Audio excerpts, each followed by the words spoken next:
L'astrologue qui se laisse tomber dans un puits. Un astrologue un jour se laissa choir au fond d'un puits.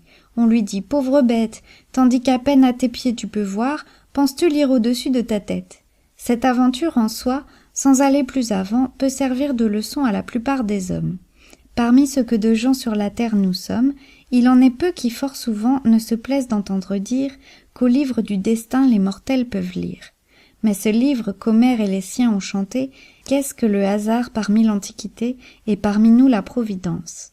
Hors du hasard il n'est point de science. S'il en était, on aurait tort de l'appeler hasard, ni fortune, ni sort, toute chose très incertaine.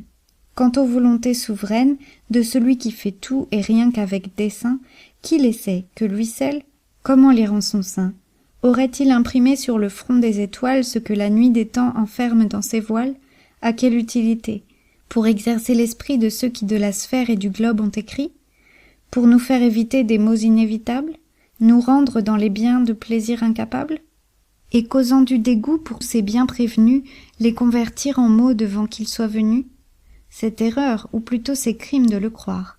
Le firmament se meut, les astres font leur cours, le soleil nous luit tous les jours sa clarté succède à l'ombre noire, sans que nous puissions autre chose inférer que la nécessité de luire et d'éclairer, d'amener les saisons, de mûrir les semences, de verser sur les corps certaines influences.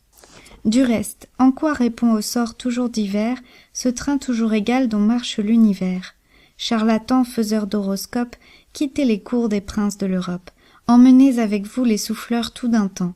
Vous ne méritez pas plus de foi que ces gens. Je m'emporte un peu trop. Revenons à l'histoire de ce spéculateur qui fut contraint de boire. Outre la vanité de son art mensonger, c'est l'image de ceux qui bâillent aux chimères, cependant qu'ils sont en danger, soit pour eux, soit pour leurs affaires.